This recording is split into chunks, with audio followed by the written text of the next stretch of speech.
Well, she left with, I don't know anything, by the way, so I can't possibly spoil anything, so just don't have anything to spoil.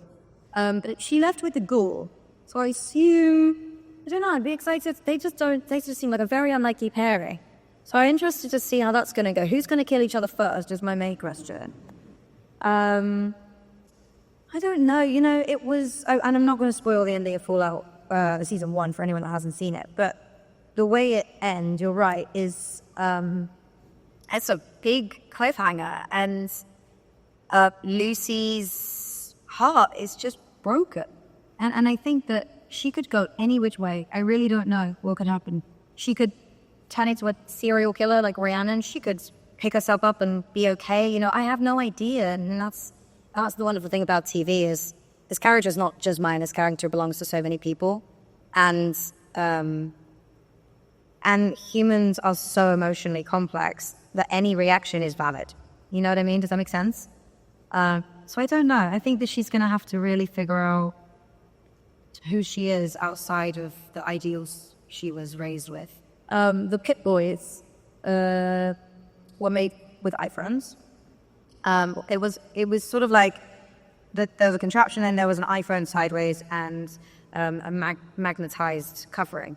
But when you, I've told the story before, but when I gesture, because I gesture with my hands, the Pit Boy would just go flying across the room. So I've broken so many iPhones. That's one thing. Did they not, strap on, firmly? Well, it's just the magnet it would undo. And I really gesture. I'm just very strong. What else? I'd say almost everything is real and built up. Jonathan Nolan doesn't like it, so that was such a name drop. So did you know I watched Jonathan Nolan? Just kidding. He doesn't really like too much CGI or green screen. Obviously, a lot of it has to be CGI, but all the vaults, that set was built up.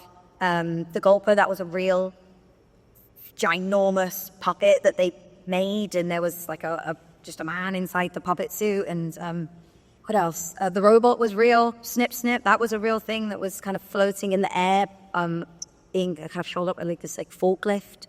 So that was a really insane experience. Even the power armor was just a bloke called Adam in a robot outfit, and he's 7 foot, 8 foot, and he just is there eating his lunch in the power armor. It's just the most bizarre experience ever, truly. Rena, who was your favorite character in the Fallout series?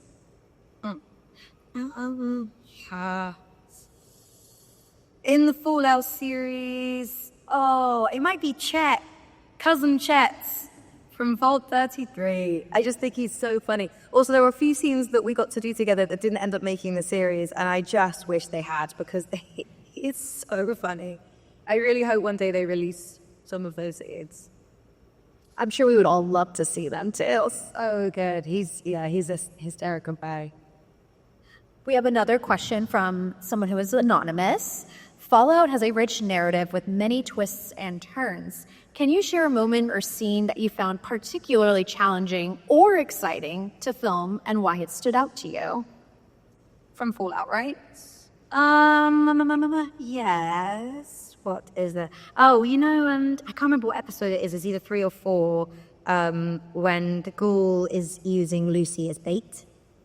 Not really want to spoil it, but this isn't really a major spoiler. He's sort of dunking her into the water. She's tied up and she can't move. And to use her as bait for this creature that lives in the water. I'm trying so hard not to ruin anything. But that was all me. I did that. It was crazy. I nearly drowned. But it was so, so fun. And I remember it was 101 degree Fahrenheit. I don't know what that is in Celsius, but hot. And Walton, he's in he plays the Ghoul. He's head to toe prosthetics. He's wearing a shirt, a waistcoat, a jacket, a scarf, a hat. Actually, he wasn't wearing a scarf. I did leave that up. He's wearing lots of things. And he got all the prosthetics on. And he's so hot, poor guy. Gloves, so hot. And he's literally sweating out of his eye holes. Not crying, he's sweating out of the prosthetic eye holes around his eyes. And he's just boiling hot. And I was just floating in the water. having a nice time. They got me like a little pool floaty, and I was just like out in the river like this. That's great. And then obviously when you watch the scene, it's like she's being straight up tortured. It was actually the loveliest day. Complete opposite.